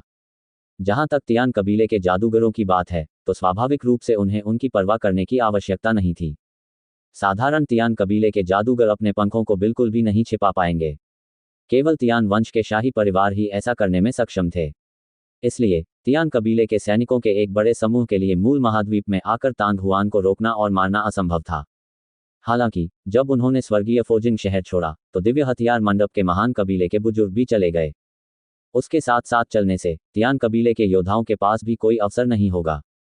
इसकी तुलना में गुही को सबसे अधिक चिंता मानव कबीले के उन लोगों की थी जिनके छिपे हुए इरादे थे। इस प्रकार क्रिसेंट सिटी में पहुंचने के बाद वह मार्शल वॉरियर्स के लोगों पर बारीकी से नजर रखने के लिए लोगों को भेजता था और यहां तक कि किसी भी स्थिति के लिए शहर में अत्यंत सावधानीपूर्वक व्यवस्था भी करता था। हालांकि उन्हें उम्मीद नहीं थी कि शालोंग साम्राज्य की सेना के अचानक आगमन से उनकी योजना पूरी तरह से बाधित हो जाएगी। वह जो शहर के बाहर तांग हुआन और अन्य लोगों के स्वागत के लिए इंतजार कर रहा था, उसके पास अपने शरीर को समायोजित करने का समय नहीं था। वह केवल शहर के अंदर तीरंदाजों के छिपने के स्थान की ओर सबसे तेज गति से भाग सकता था। सड़क के बाईं ओर जब गाड़ी की ओर तीर चलाए गए तो उसे कोई चिंता नहीं हुई। आखिरकार म्यूकुई वहां था और उसने पाया कि शहर में तीरंदाज भी घूम रहे थे और तीरंदाज यहां तक कि एकांत रात्रि दिव्य महल का हत्यारा था, वह अब अपना धैर्य बरकरार नहीं रख सका। एकांत रात्रि दिव्य महल के प्रेत बाण के कारण उसके चेहरे का रंग बदल गया। यदि वह तुरंत ये पता नहीं लगा पाता कि एकांत रात्रि दिव्य महल का तीरंदाज कौन था तो तांग हुआन का भाग्य अच्छा नहीं होगा। हालांकि इससे पहले कि वह अपने गंतव्य तक पहुंच पाता, उस सराय से एक भयानक भाला फूट पड़ा। शायद साधारण मार्शल योद्धा ये महसूस नहीं कर पाते कि क्रिसेंट सिटी के अंदर और बाहर दोनों को घेरने वाला भयानक दबाव कैसा था, लेकिन 8वें कदम पर वह सराय के ऊपर हवा से स्पीयर इंटेंट से बने भाले को देखने में सक्षम था। दिव्य शस्त्र सूची के प्रकट होने के बाद से भाला प्रकार के दिव्य आयुध ने केवल एक वस्तु ही गढ़ी है, जो कि 100 वर्ष पूर्व भाला संत का बहता हुआ इंद्रधनुषी भाला है। या क्या यह हो सकता है कि दिव्य शस्त्र सूची के अन्य 2 भालों को भी सफलतापूर्वक गढ़ा गया हो? कोट गुही का दिल द्रवित हो गया। मात्र 10 सांसों में वह एक बंदर की तरह सराय की 3री मंजिल पर चढ़ गया था। वह कमरे में दाखिल हुआ, लेकिन वह खाली था। केवल दरवाजे के पास एक लाश पड़ी थी और बिस्तर पर उसे एक लंबा धनुष और एक खाली तरकश दिखाई दिया। पीछे हटना। भयावह दबाव तेजी से आया और क्रिसेंट सिटी के बाहर तेजी से चला गया। एक गहरी चीख के साथ जो सैनिक अभी भी सदमे में डूबे हुए थे, जाग उठे। अचानक उन्होंने अपने विरोधियों को छोड़ दिया और शहर की दीवार के साथ साथ शहर के पश्चिम की ओर दौड़ पड़े। पीछा करना। तांग शियोंग जोर से दहाड़ा, क्योंकि महान तांग साम्राज्य के योद्धा और सैनिक एक के बाद एक उसका पीछा कर रहे थे। हालांकि वह फिर भी उदास भाव के साथ वापस भाग गया। टूटी हुई गाड़ी के पास 200 से अधिक मार्शल योद्धा पहले से ही एक तंग घेरे में इकट्ठे हो गए थे। इस टीम में लोगों के इस समूह के लिए केवल एक ही मिशन था और वह था तांग हुआन की रक्षा करना। चाहे उनके आसपास कुछ भी हो रहा हो, उन्हें वहां से जाने की इजाजत नहीं थी। इस वजह से उन्होंने वध में भाग नहीं लिया। हालांकि भले ही उन्होंने इसमें भाग लेने की पहल नहीं की, लेकिन इसका मतलब यह नहीं था कि वे इससे बच सकते थे। जिस समय दोनों टुकड़ियां आपस में भिड़ी, शालोंग साम्राज्य के कुछ योद्धा उनके सामने स्थित अवरोधन को पार करके उनकी ओर बढ़े। हालांकि ये केवल असमंजस की स्थिति थी, फिर भी वे स्वयं को स्थिर करने में सफल रहे। हालांकि उस अराजक क्षण में तीरंदाज ने अपना हमला शुरू कर दिया था। मार्शल योद्धाओं में तीरंदाजों की संख्या बहुत कम थी, तथा मार्शल योद्धाओं का पद जितना ऊंचा होता था, उनकी संख्या भी उतनी ही अधिक होती थी। मार्शल योद्धाओं के लिए तीरंदाज बनना कोई ऐसी बात नहीं थी जो धनुष और बाण से की जा सके। धनुष और बाण से प्रबल शक्ति प्राप्त करने के लिए उससे मेल खाने वाली एक विशेष विधि की आवश्यकता होती थी और इन तकनीकों को सीखना अत्यंत कठिन था। इसलिए उच्च श्रेणी के मार्शल योद्धाओं में तीरंदाज और भी दुर्लभ थे। 8वें चरण के सभी मार्शल लॉर्ड्स में तीरंदाजों की संख्या एक हथेली से गिनी जा सकती थी और स्टेज 7 के मार्शल मास्टर्स में तीरंदाजों की संख्या थोड़ी अधिक थी। सड़क के बाईं ओर छिपा हुआ तीरंदाज संभवतः स्टेज 7 का मार्शल मास्टर था। यदि ऐसा कोई विशेषज्ञ तीर चलाए तो स्टेज 6 मार्शल मास्टर उसे रोक नहीं पाएगा। सौभाग्यवश दूसरी गाड़ी में 8वीं सीढ़ी के दिव्य अस्त्र मंडप लगे हुए थे, इसलिए वे ज्यादा चिंतित नहीं थे। लेकिन किसने सोचा होगा कि वास्तव में पास में ही एक एकांत रात्रि दिव्य महल हत्यारा छिपा हुआ था, और वह हत्यारा भी एक बहुत शक्तिशाली तीरंदाज था। तांग हुआन द्वारा अपनी शक्ति का उपयोग कर पहले 2 तीरों को रोकने में सक्षम होना पहले से ही एक चमत्कार माना जा सकता है। दुर्भाग्य से चमत्कार जारी नहीं रहा और तांग हुआन को एकांत रात्रि दिव्य महल से तीसरा तीर लगा।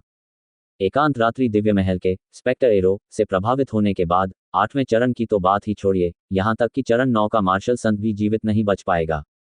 तांग हुआन केवल 6ठे चरण का मार्शल मास्टर था, इसलिए उसके बचने की संभावना शून्य के करीब थी।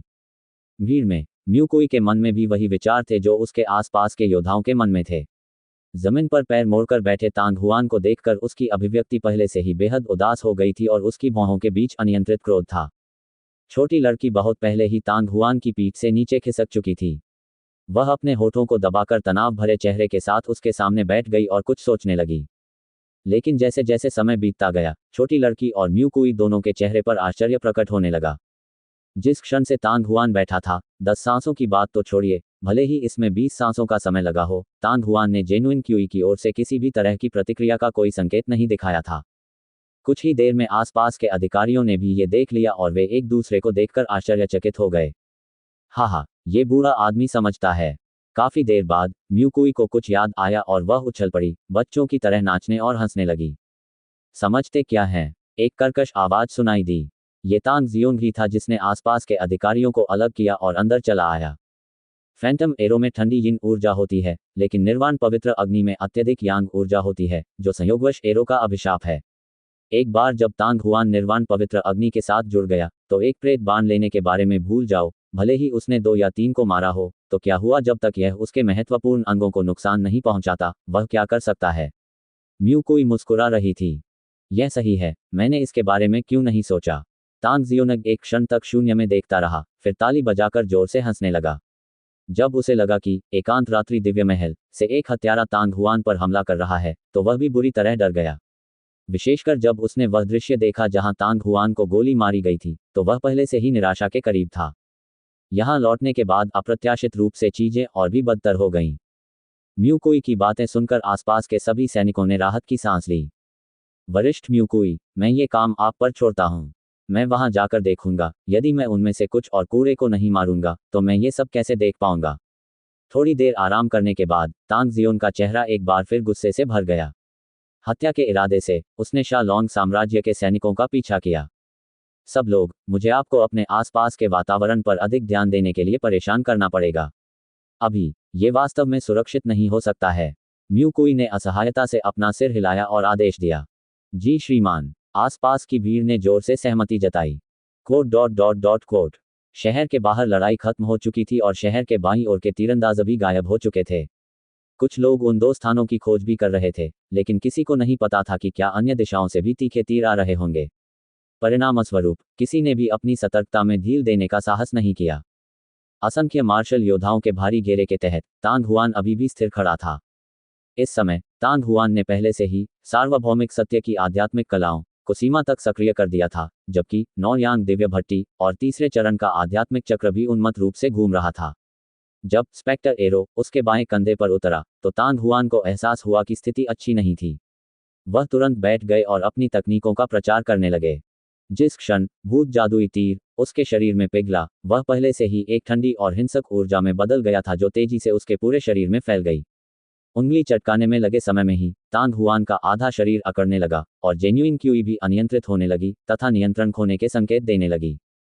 लेकिन उसी समय आध्यात्मिक अग्नि की अतुलनीय प्रज्वलित शक्ति निरंतर कड़ाही से बाहर निकलने लगी और वास्तविक क्यूई के संरक्षण में ये तीव्र गति से आध्यात्मिक मध्याह्न रेखा के साथ आगे पीछे उड़ने लगी।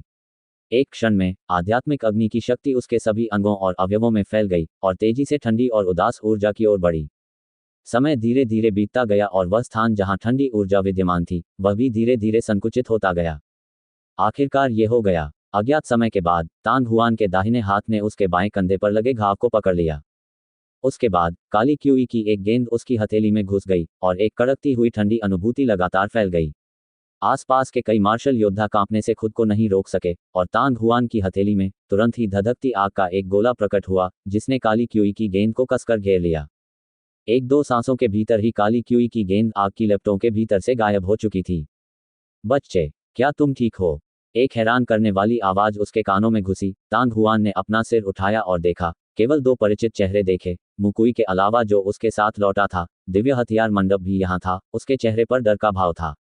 मैं ठीक हूँ। तांग हुआन ने अपने बाएं कंधे की ओर देखा। घाव बड़ा नहीं था और अब खून भी नहीं बह रहा था।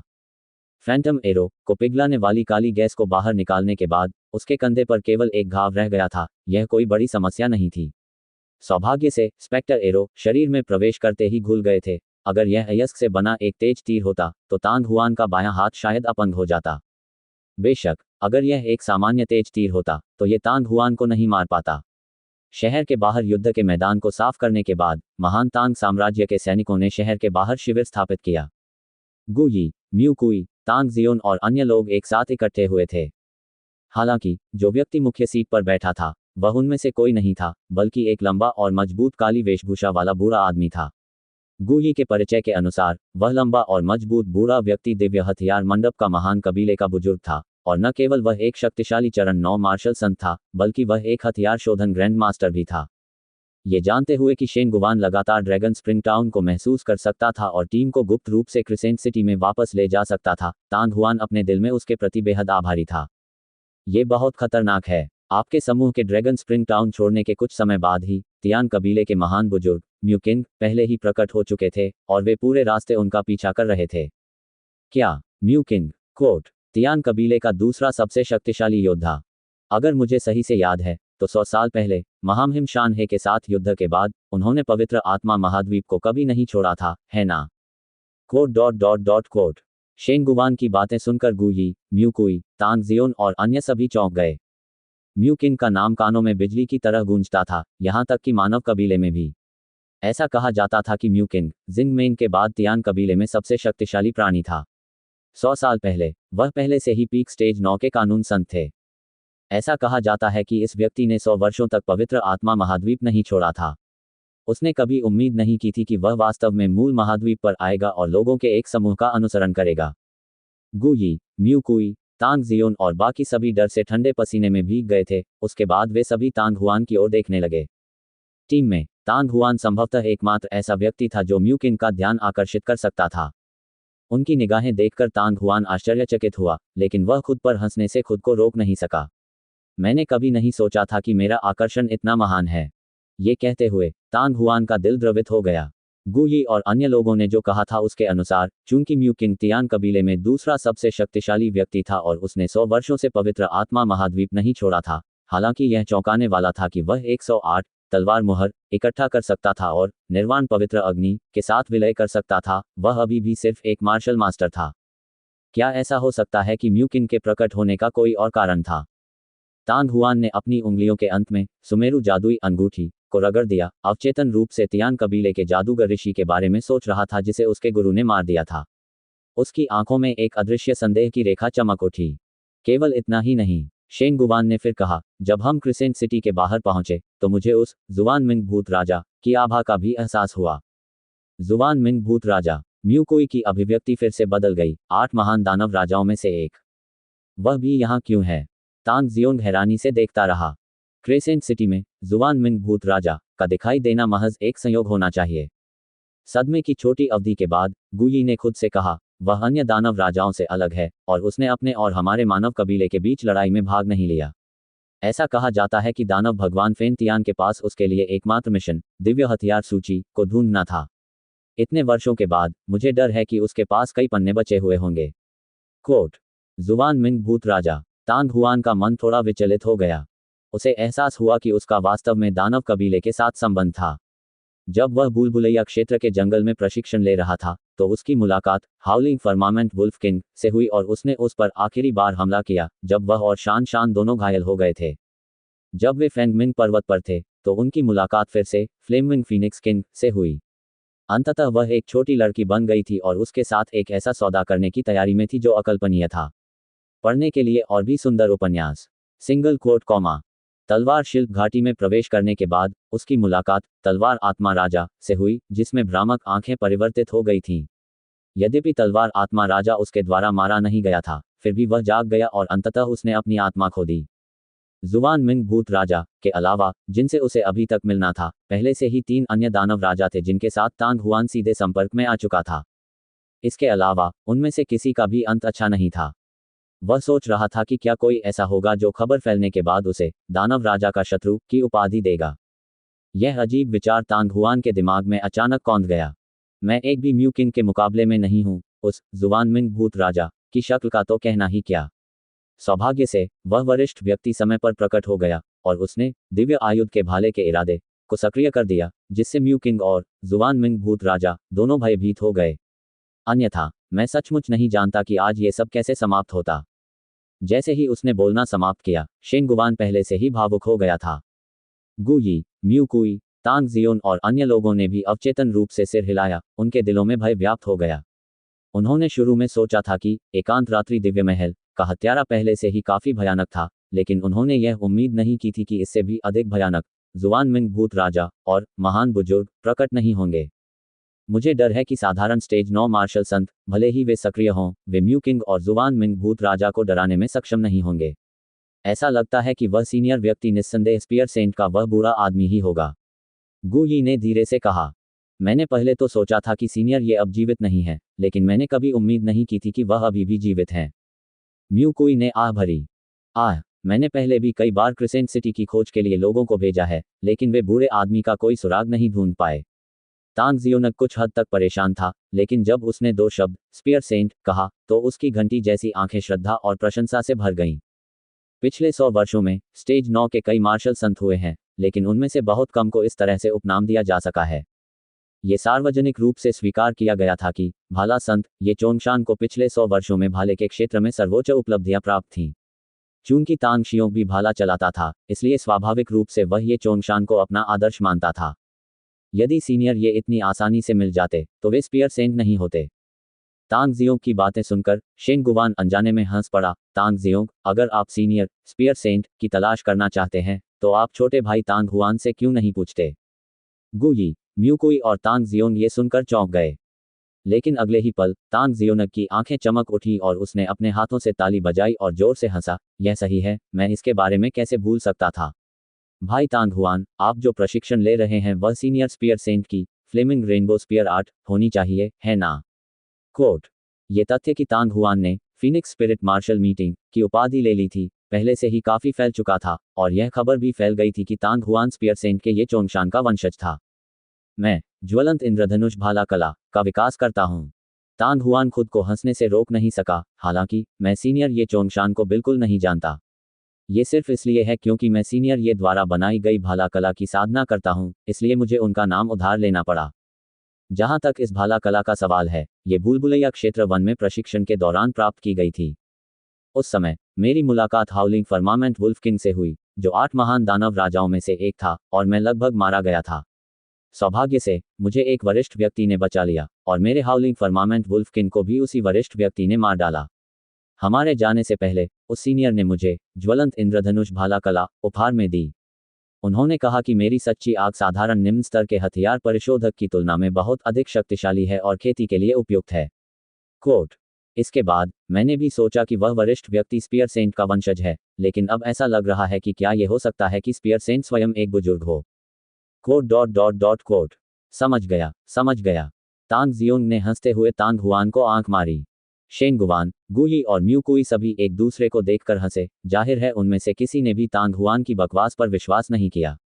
8 महान दानव राजाओं में से एक, हाउलिंग फर्मामेंट वुल्फ किंग, बिना किसी की जानकारी के मारा गया, इस पर कौन विश्वास करेगा। बेशक ये तांग हुआन का रहस्य था, वे इस तरह की पूछताछ जारी रखने का इरादा नहीं रखते थे। वरिष्ठ जनरल तांग, यदि आपको मेरी बात पर विश्वास नहीं है तो आप कल सुबह फ्यूरियस वेव्स सिटी लौटने पर मेरी लोहार की दुकान पर आ सकते हैं। हाउलिंग फर्मामेंट वुल्फ किंग का टायरेंट ब्लेड वहां पर है। तांग हुआन को स्वाभाविक रूप से पता था कि वे उस पर विश्वास नहीं करते, और उसने कुछ असहाय होकर कहा। शेन गुवान, गु यी, म्यू कुई और तांग जियोनग जब तांग हुआन को अपना तानाशाह ब्लेड निकालते हुए सुना तो वे एक दूसरे को निराशा से देखने से खुद को रोक नहीं सके। क्या ये सच हो सकता है? हाँ, भले ही छोटा भाई तांग हुआन स्पियर सेंट से संबंधित हो या नहीं, मैं केवल ये जानना चाहता हूं कि बूढ़ा आदमी अभी भी जीवित है या नहीं। शेन गुवान ने हंसते हुए विषय बदल दिया। जनरल तांग, क्या आपको उन लोगों के समूह का विवरण पता चला है? उसे खुद को ऐसा कहते हुए सुनकर तांग जियोनग कुछ हद तक अभिभूत महसूस किया और कहा, बड़े शेन, वे लोग शा लॉन्ग साम्राज्य के योद्धा नहीं थे, बल्कि दानव कबीले के भीतर के जलपरी थे। उन ड्रैकोनियनों ने शा लॉन्ग साम्राज्य की 1000 जनरल बटालियन पर हमला किया, जो एंग्री वेव्स सागर के एक द्वीप पर तैनात थी। फिर उन्होंने उनका वेश धारण किया और क्रिसेंट सिटी में प्रवेश किया। जहां तक तीरंदाज की बात है, वह मानव कबीले और दानव कबीले का संकर है और कई वर्षों से क्रिसेंट सिटी में छिपा हुआ है। कोट, ये वास्तव में वे हैं। गुई ने ठंडी सांस ली और फिर कुछ झुंझलाहट के साथ कहा, जब वे क्रिसेंट सिटी में दाखिल हुए तो मुझे संदेह हुआ, लेकिन आप सभी आने वाले थे और समय बहुत कम था, इसलिए मैंने आगे जांच नहीं की और कभी उम्मीद नहीं की थी कि मामला वास्तव में उनके हाथों में पड़ जाएगा। शेन गुवान ने थोड़ा सिर हिलाया और अचानक कहा, जनरल तांग, क्या आपने उस तीरंदाज को पकड़ लिया है? धनुर्धारी मारा गया है, तांग जियोंग ने गहरी आवाज में कहा। जिसने ये काम किया है, उसे मेरे मित्र के अलावा मेरा अनुयायी भी होना चाहिए। जब से मैंने फ्यूरियस वेव्स सिटी छोड़ा था, वह महीनों तक मेरे साथ रहा और मेरी रक्षा करता रहा। तांग हुआन ने पहले ही आर्चर की लाश देख ली थी। उसके दिल में एक पतली सी चोट रह गई, जिससे उसे तुरंत लू चेन का ख्याल आया। जब वे मोयू साम्राज्य के मोये की खोज कर रहे थे, तब लू चेन ने उनके अनुयायी मोडैन को रोक दिया था और इस तरह के हथियार का इस्तेमाल किया था। शेन गुवान ने फिर से अपना सिर हिलाया। जाहिर है, उसने भी तांग हुआन के पास ऐसे व्यक्ति के अस्तित्व के बारे में सुना था। ये दुख की बात है कि एकांत रात्रि दिव्य महल के तीरंदाज को वरिष्ठ भाला संत ने मार डाला। अन्यथा मैं शायद उससे ये प्रश्न जबरन पूछ लेता, तांग जियोंग ने अफसोस के साथ कहा। एकांत रात्रि दिव्य महल के हत्यारे एक बार पकड़े जाने पर तुरंत आत्महत्या कर लेंगे और उनसे कुछ भी नहीं पूछा जा सकेगा। गुई ने अपना सिर हिलाया। तियान कबीले और दानव कबीले क्रिसेंट सिटी में प्रकट हुए हैं। उन्हें मारने के लिए किसी को भी काम पर रखने की कोई आवश्यकता नहीं है, इसलिए जिस व्यक्ति ने हमें मारने के लिए एकांत रात्रि दिव्य महल को आमंत्रित किया है, वह निश्चित रूप से मानव कबीले की शक्तियों में से एक है। यदि ये तथ्य न होता कि तांग हुआन पहले ही निर्वाण पवित्र अग्नि के साथ जुड़ चुका था, तो इस बार वह वास्तव में उस पर अपना हाथ रख लेता। म्यू कुई के दिल में अभी भी डर बना हुआ था। उस एकांत रात्रि दिव्य महल को हमारे मानव कुल का सबसे बड़ा ट्यूमर कहा जा सकता है। यह अफसोस की बात है कि हम इसका घोंसला नहीं ढूंढ पा रहे हैं, अगर नहीं तो हमारे दिव्य हथियार मंडप की शक्ति के साथ भी हमें इसे खत्म करना होगा। शेन गुवान का स्वर थोड़ा डूब गया, गुस्सा उसकी भौहों के बीच उभर आया। हालांकि जिस व्यक्ति ने हमें मारने के लिए एकांत रात्रि दिव्य महल को आमंत्रित किया, वह भी घृणा का पात्र है। छोटे भाई, आपको क्या लगता है कि आपको मारने के लिए एकांत रात्रि दिव्य महल की शक्ति कौन उधार लेगा? गुई ने पलक झपकते ही तांग हुआन की ओर देखा। यह तांग हुआन गहरी सोच में पड़ गया। तार्किक रूप से कहें तो शा लॉन्ग साम्राज्य के कमांडर होंग लियांग की संभावना सबसे अधिक है। आखिरकार उसने अपने 2 बेटों को लगातार मार डाला था। हालांकि इस बात की प्रबल संभावना थी कि महान तांग साम्राज्य के महान जनरल शी जोंगदा भी इसमें शामिल थे। यद्यपि उसके बेटे की हत्या उसने नहीं की थी, फिर भी वह अपराधी था। इसके अलावा वहां महान तांग साम्राज्य के स्वामी तांग यू भी थे। उनके बेटे तांग चेन की मृत्यु भी उनसे गहराई से जुड़ी हुई थी। इन लोगों के अलावा ऐसी संभावना थी कि शा लॉन्ग साम्राज्य के सम्राट शातू की फ्यूरियस वेव्स सिटी में हत्या कर दी गई थी। ये भी संभव है कि वह ये विश्वास न करता हो कि शातू ही वह व्यक्ति है जिसने उसकी हत्या की है और उसने उसे अपना हत्यारा मान लिया हो। इसके अलावा मोयुन साम्राज्य ये भी संदेह के घेरे में था। ओह ठीक है, वहां भी तांग परिवार है। फैंग मिन के पहाड़ के अंदर, हालांकि उसने और तांग लॉन्ग ने हाथ नहीं मिलाया था, लेकिन उनके बीच नफरत और भी गहरी हो गई होगी। तांग परिवार और वह आग और पानी बन गए थे, उनके लिए एक साथ काम करना असुविधाजनक था। अब जब उसने इस बारे में सोचा तो उसे पता चला कि उसके बहुत सारे दुश्मन थे। अंत में तांग हुआन ने फूट फूट कर हंसते हुए अपना सिर हिलाया। इन कुछ महीनों में मैंने बहुत सारे दुश्मन बना लिए हैं और ऐसे कई लोग हैं जो मुझे मारना चाहते हैं। उनकी आंखों में अजीब भाव देखकर तांग हुआन उदास हो गया। ये कहा जा सकता है कि इनमें से कोई भी शत्रु उसने अपनी इच्छा से नहीं बनाया था, लेकिन दूसरे दृष्टिकोण से देखा जाए तो वह वास्तव में एक उपद्रवी था। इसके अलावा वह, जो स्टेज 7 मार्शल मास्टर भी नहीं था, इतने सारे दुश्मनों के बावजूद आज तक जीवित रह सका। यदि आप इसका पता नहीं लगा सकते तो कोई बात नहीं। म्यू कुई हंसा, लेकिन उसकी अभिव्यक्ति तुरंत गंभीर हो गई। एक बार एकांत रात्रि दिव्य महल मिशन को स्वीकार कर लेता है तो यह ऐसी स्थिति होगी जहां दोनों पक्ष मर जाएंगे। उस तीरंदाज के मारे जाने के बाद संभवतः शीघ्र ही दूसरी हत्या का प्रयास किया जाएगा और ये प्रयास करने वाला व्यक्ति और भी अधिक शक्तिशाली होगा। हमें इस मामले की सावधानीपूर्वक योजना बनाने और व्यवस्था करने की आवश्यकता है। शेन गुवान, गु यी, तांग जियोन और अन्य लोगों ने बार बार अपना सिर हिलाया। उनके गंभीर भावों को देखकर तांग हुआन को लगा कि वह जल्द ही अपने पिछले जन्म में पांडा बन जाएगा। कोट। जब वह अपने तंबू में लौटा तो लगभग 2 घंटे बीत चुके थे। जियाओ बुदियन अभी भी गहरी नींद में सो रहा था। छोटी लड़की फेंग मिंग भी पतले कंबल के नीचे सिमटकर बैठी थी। तांग हुआन चुपचाप बैठ गया। उसका दिल पहले से ही संदेह से भर गया था और वह अब जिसके बारे में सोच रहा था वह अभी भी स्पियर सेंट था, जिसका नाम 100 साल पहले ही दुनिया को चौंका चुका था। हालांकि उसने हमेशा शेन गुवान और अन्य लोगों के सामने इस बात से इनकार किया था कि वह ये चोंगशान को जानता है, फिर भी उसे लंबे समय से उस पर शक था। वह ज्वलंत इंद्रधनुष भाला कला ये चोंगशान द्वारा बनाई गई थी, वह निश्चित रूप से इसे आसानी से दूसरों को नहीं सौंपेंगे। हालांकि मास्टर के पास अपनी भाला कला थी और उन्होंने उसे दे दिया। क्या ऐसा हो सकता है कि मास्टर पहले से ही ये चोंगशान को जानते हों? या क्या ये हो सकता है कि मास्टर की असली पहचान वास्तव में ये चोंगशान के वंशज थे? वास्तव में उन्हें काटा नहीं जा सकता, फिर भी उनका तर्क अभी भी गड़बड़ है। काफी देर बाद भी तांग हुआन उन दोनों के बीच संबंध का पता लगाने में असमर्थ था। वह इन बेतरतीब बातों पर विचार करने से और आहें भरने तथा अपना सिर थपथपाने के अलावा कुछ नहीं कर सका। लेकिन जैसे ही तांग हुआन प्रशिक्षण शुरू करने वाला था, कंबल के नीचे की छोटी लड़की पहले ही जाग चुकी थी और अपनी काली आंखें खोलकर उसे घूर रही थी। तांग हुआन, तुम्हें तीर नहीं लगा होता? उन्होंने एक दूसरे को देखा और छोटी लड़की अचानक उठ बैठी और एक जटिल अभिव्यक्ति के साथ तांग हुआन के कंधे को देखने लगी। उसके बाएं हाथ के घाव पर पहले ही पट्टी बांध दी गई थी। आज रात क्रिसेंट सिटी के बाहर अगर तांग हुआन बगल में नहीं मुड़ता तो वह एकांत रात्रि दिव्य महल के तीरंदाज के तीसरे तीर को चकमा देने में सक्षम होता। लेकिन इस तरह से वह, जो तांग हुआन की पीठ पर थी, भूत जादू तीर से मारा गया होगा। अपनी वर्तमान ताकत के साथ एक बार जब वह स्पेक्टर एरो से घायल हो जाएगी तो वह निस्संदेह मर जाएगी। कोई भी उसे बचाने में सक्षम नहीं होगा। लेकिन खतरे के इस क्षण में तांग हुआन वास्तव में अपने शरीर को बलपूर्वक मोड़ने और उसे पीछे से रोकने में कामयाब रहा, जिसके परिणामस्वरूप उसे स्पेक्टर एरो से कंधे पर चोट लगी। इसी वजह से आप इतने लंबे समय से चुप रहे हैं।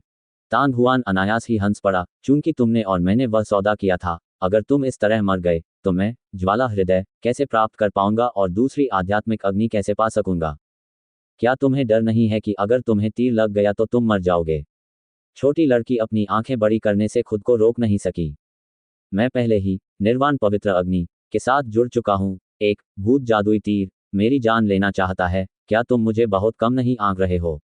तांग हुआन हंसा। उस समय क्या आप जानते थे कि निर्वाण पवित्र अग्नि स्पेक्टर एरो को परिष्कृत कर सकती है? छोटी लड़की ने अपने होठों को मोड़ा और तांग हुआन की त्वचा में छेद कर दिया। कोट। तांग हुआन दंग रह गया।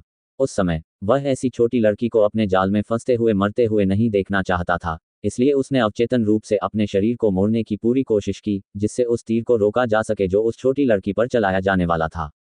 जहां तक इस छोटी लड़की की पहचान का सवाल है, या जो भी फ्लेम हॉट था, उसने इसके बारे में ज्यादा नहीं सोचा। हालांकि इसके बाद भी तांग हुआन थोड़ा डरा हुआ था। स्पेक्टर मैजिक एरो की शक्ति का व्यक्तिगत रूप से अनुभव करने के बाद वह अंततः समझ गया कि स्पेक्टर मैजिक एरो पिघलने के बाद जिस ठंडी यिन ऊर्जा में परिवर्तित हो गया था, उससे निपटना कितना मुश्किल था। भले ही उसके पास पवित्र निर्वाण अग्नि थी, फिर भी उसे अपने बाएं कंधे के घाव से पवित्र निर्वाण अग्नि को बाहर निकालने में लगभग 2 घंटे लग गए। उस समय वह पहले से ही समझ चुका था कि यदि वह निर्वाण पवित्र अग्नि के साथ विलीन नहीं हुआ तो चाहे उसकी सच्ची अग्नि कितनी भी शक्तिशाली क्यों न हो, वह स्पेक्टर एरो को दूर करने में सक्षम नहीं होगा। बेशक यह इसलिए भी था क्योंकि तांग हुआन ने तीर द्वारा इंगित घातक बिंदु को टाल दिया था। यदि वह स्थान जहां उसे चोट लगी थी वह उसका हृदय या सिर था, भले ही उसके पास निर्वाण पवित्र अग्नि भी हो, ये बेकार होगा और वह फिर भी बिना किसी संदेह के मर जाएगा। इस समय तांग हुआन को अचानक डेंटियन भट्टी के अंदर मोती के प्रति थोड़ी कृतज्ञता महसूस हुई। जब से उसने फोजिंग गॉड गुफा को छोड़ा था, तांग हुआन को एहसास हुआ कि उसकी धारणा क्षमता असामान्य रूप से तेज हो गई थी, और समय समय पर उसने ये भी महसूस किया कि उसकी धारणा क्षमता दुनिया के साथ एक हो गई थी। शुरू में उसने सोचा था कि ऐसा इसलिए था क्योंकि 108 तलवार मुहर ने उसकी आत्मा को मजबूत किया था। लेकिन कल रात तक तांग हुआन को अचानक एहसास नहीं हुआ कि उसके इस तरह बदल जाने का कारण वास्तव में नौयांग दिव्य भट्टी के अंदर मौजूद सफ़ेद मोती था।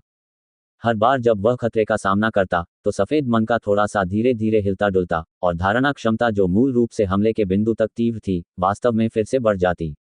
ऐसा लगा जैसे उसका पूरा अस्तित्व उसके आसपास की दुनिया के साथ एक हो गया हो और उसकी दृष्टि और श्रवण शक्ति तुरंत कई गुना बेहतर हो गई। इस वजह से जब सड़क के बाईं ओर के तीरंदाज ने हमला किया तो उन्होंने म्यूकुई से एक कदम पहले ही उसे देख लिया और फिर उसे चकमा दे दिया। ये भी इसी वजह से था कि तांग हुआन लगातार 3 बार स्पेक्टर मैजिक एरो की खोज करने में सक्षम था और फिर सबसे तेज गति के साथ सही ढंग से प्रतिक्रिया कर सका। ये कहा जा सकता है कि कड़ाई में मनका के बिना तांग हुआन अधिक से अधिक लूजुओं का पहला तीर ले सकता था। पढ़ने के लिए और भी सुंदर उपन्यास सिंगल कोट कॉमा। जहां तक एकांत रात्रि दिव्य महल हत्यारे के मूक स्पेक्टर एरो का प्रश्न है, तांग हुआन पहले तीर के महत्वपूर्ण बिंदुओं से बचने में सक्षम हो सकता है, लेकिन वह दूसरे और तीसरे तीर को किसी भी कीमत पर चकमा नहीं दे पाएगा। उस समय वह संभवतः ग्रैंडमास्टर पदक को सक्रिय भी नहीं कर सकेगा। उस दृश्य के बारे में सोचते हुए तांग हुआन को अपने दिल में एक डर महसूस हुआ। हाँ, जैसे ही तांग हुआन और छोटी लड़की आंखें फाड़े देख रहे थे, यह नहीं जानते हुए कि क्या जवाब दें, एक आवाज़ जो उन्होंने लंबे समय से नहीं सुनी थी अचानक उनके कानों में पड़ी।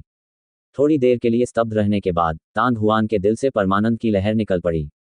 उसने अवचेतन रूप से ऊपर देखा, केवल यह देखने के लिए कि जियाओ बुदियन ने चकित होकर अपनी आंखें खोली थीं। जियो बुदियन, तुम अंततः जाग गए।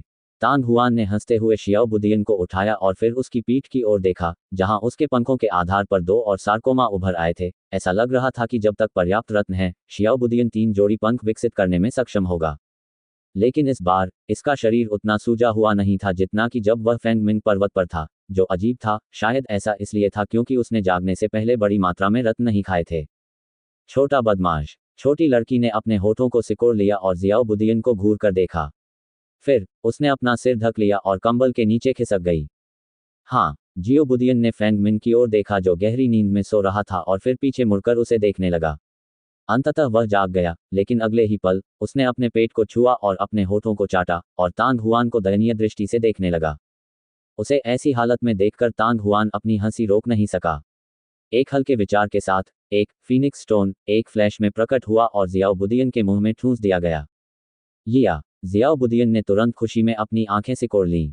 कंबल के नीचे छोटी लड़की का सिर चुपचाप कंबल के नीचे से बाहर निकल आया। उसकी बड़ी पनीली आंखें सीधे तांग हुआन को घूर रही थीं और उसके गले से गुड़गुड़ाहट जैसी आवाजें आ रही थीं। छोटी बच्ची, बहुत दिनों बाद मैंने तुम्हें मुझे पापा कहते हुए सुना है। अगर मैं तुम्हें 3 बार पिता कहूंगा तो मैं तुम्हें एक फीनिक्स पंख दूंगा। तांग हुआन मुस्कुराया और मजाक किया। छोटी लड़की ने अपने गाल फुलाए, तांग हुआन को गुस्से से घूरा, फिर कंबल के नीचे से बाहर निकल आई। हालांकि कुछ ही देर बाद वह फिर से बाहर आई और तांग हुआन को घूरने लगी, जिसके बाद उसने एक गहरी सांस ली, जैसे कि वह कुछ तैयार कर रही हो, और तुरंत बाद वह दांत पीसते हुए चिल्लाई, पिताजी, पिता, पिता। तांग हुआन ने अपना मुंह थोड़ा खोला, छोटी लड़की को घूरते हुए, और जब वह होश में आया तो एक कोमल छोटा हाथ पहले से ही उसकी ओर बढ़ रहा था। रात शांतिपूर्वक बीत गई और आकाश धीरे धीरे उज्ज्वल हो गया।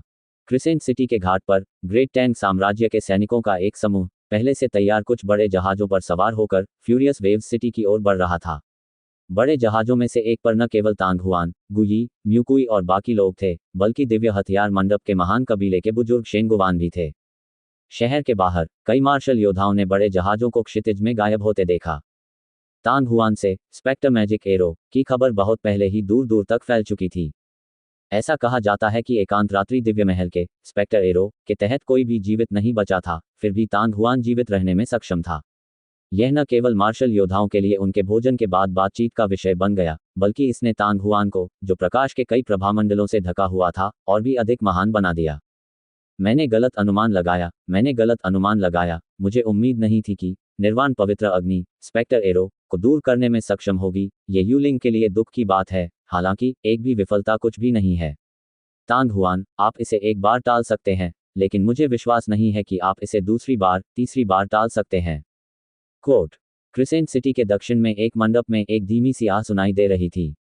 क्या आपने सुना है कि तांग हुआन आज उग्र लहरों के शहर में वापस आ सकता है? तस्क। कल शाम क्रिसेंट सिटी में एकांत रात्रि दिव्य महल के हत्यारे भी उनकी जान नहीं ले पाए। वह सचमुच बहुत मजबूत है। आपने इसे कहाँ सुना? मैं अभी क्रिसेंट सिटी से लौटा हूँ, मैंने कल रात इसे अपनी आंखों से देखा, मैं गलत कैसे हो सकता हूँ? ये तांग हुआन वास्तव में हमारे उग्र लहरों शहर का गौरव है। Quote quote dot dot dot coat.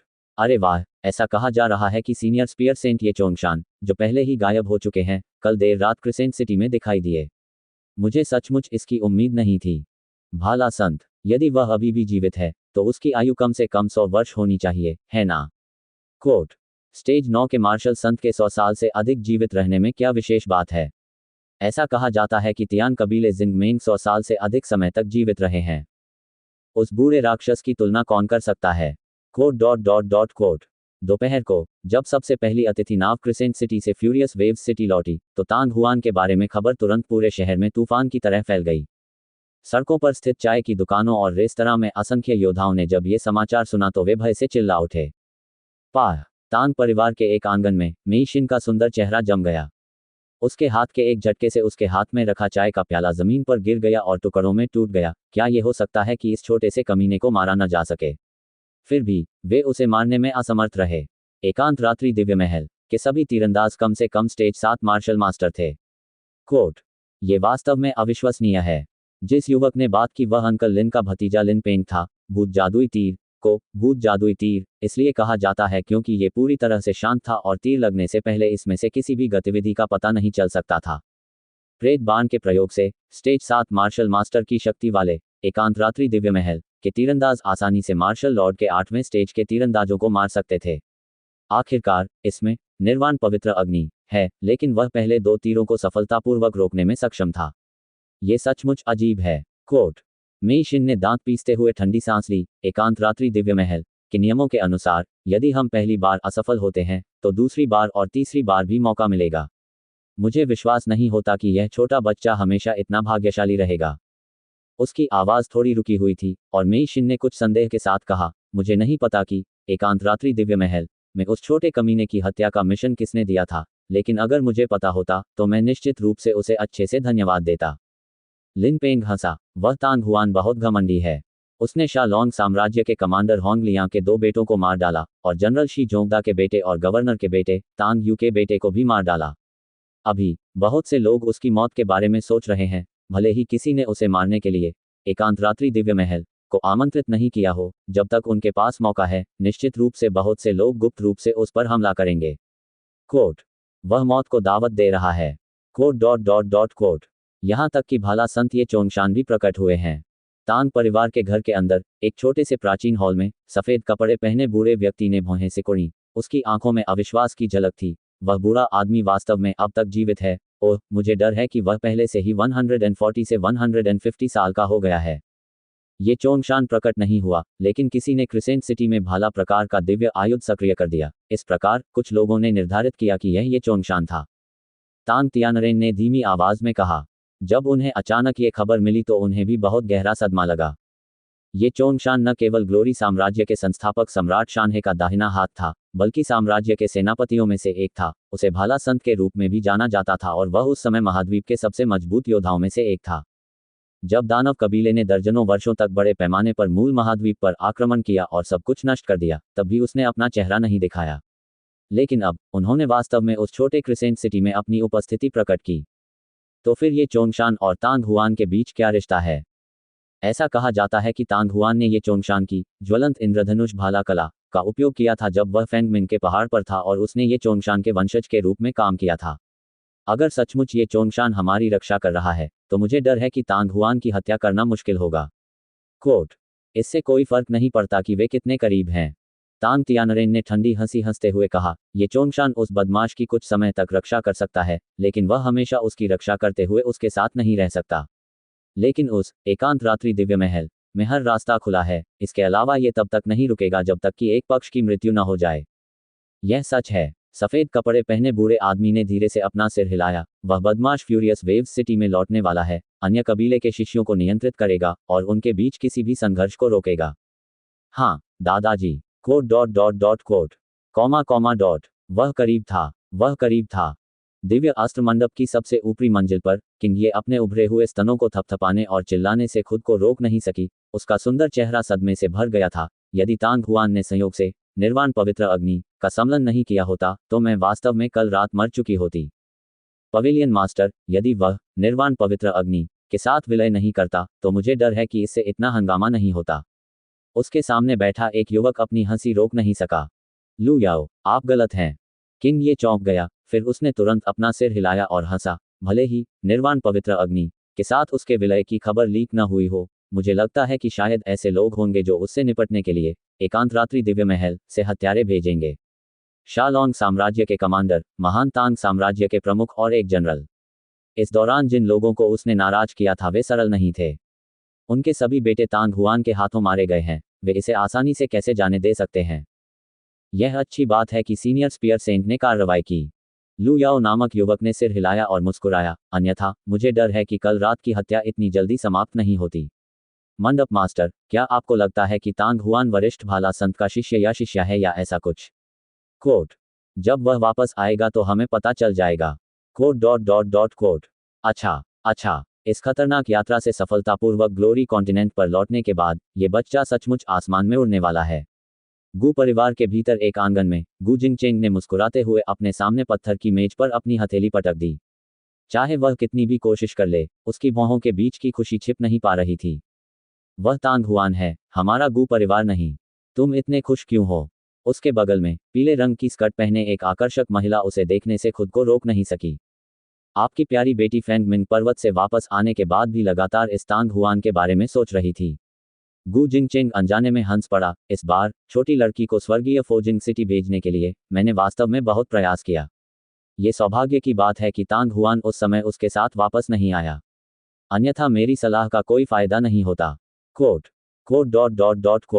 मेरी महिला का निर्णय वास्तव में बुरा नहीं है।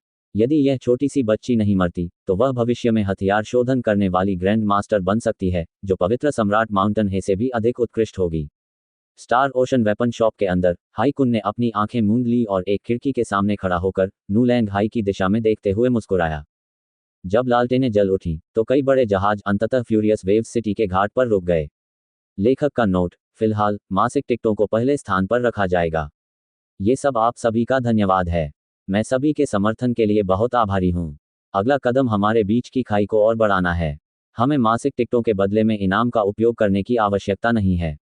हमें बस मासिक टिकटों को मासिक टिकटों में जोड़ना होगा।